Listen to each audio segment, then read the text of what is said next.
Hi, everyone. It's Reverend Laurie with Unity of Ocala. This is September 2nd, 2022. Can you believe it? It's September. It's hard to believe that another month has gone by, but it's September and we're entering fall, and I love the fall time.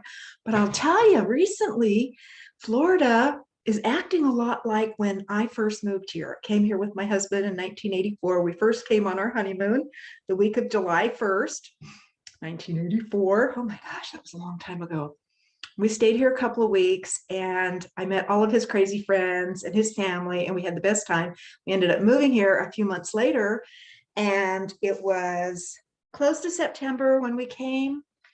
Every afternoon it would storm terribly. I mean, just wicked rainstorms, like just gushing water on your windshield. You might as well just stop.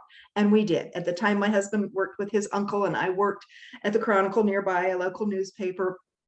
And I'd go over and see him in the afternoon when I was out seeing clients, and the rains would hit and I'd run right over and we'd go under this covered patio. I'd sit there with his aunt and uncle and they'd just sit and the world would stop.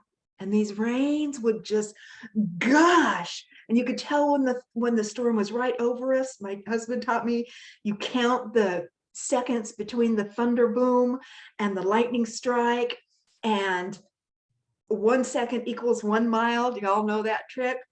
And so you could hear it, you could hear boom, boom, boom, boom, boom, and then you wait 1, 2, 3, 4, zap. 5, okay, 5 miles away, and then pretty soon it would be boom, boom, boom, boom, zap, zap, zap. Storm would be right over the top of us and just gushing down, and it'd just be rivers running down the roads. I just thought that was the craziest thing, but you get used to it after 5-10 years. Summertime, from June to October, actually, we would get these terrible rains. Then we went many years with no rain. We actually had beach out in back of our house, and normally the water is clear up to the dock. You can just step off the dock into the boat. Well, for many years we could climb down the dock, walk out on the sand, and get into the boats. And that was a considerable drought, but scientists and weather people tell us that no, it's cyclical. We are actually in a perimeter around the earth, a desert ring of some sort. So those rains are just kind of freaky, kind of like monsoons.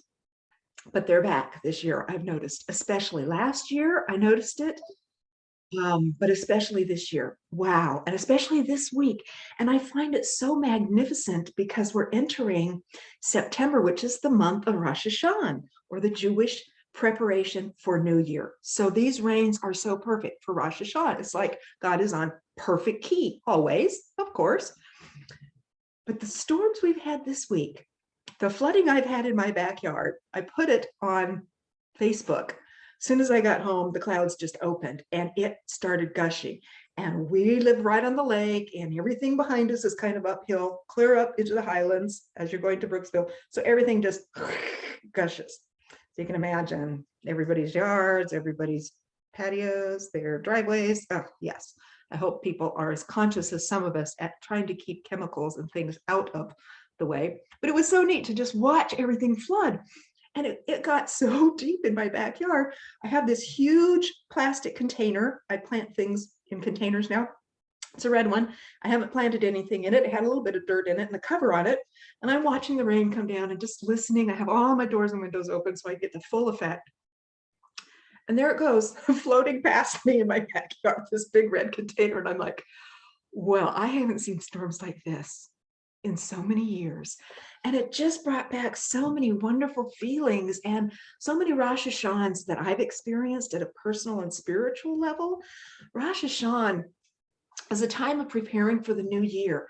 And the Kabbalists tell us that this is the moment, this is the point that we can go back to the original source of our creation, where we are completely one with the Creator, where we have not fractured off of that divine flame. We have not flickered into our humanness yet. We are pure and perfect and part of the divine diamond. And then we kind of chip away from that, but we're still connected magnetically, energetically, psychically, spiritually. And we come to boot camp, to earth, and we collect all of this negativity, all of this other stuff, this egoic stuff. And then every year we have the opportunity to go back to the original source of pureness, of perfection, of God's perfect facet, me. Oh, it's going to be a fantastic Rosh Hashanah and Yom Kippur for us at Unity of Ocala. We have a new family that has just started coming to our center.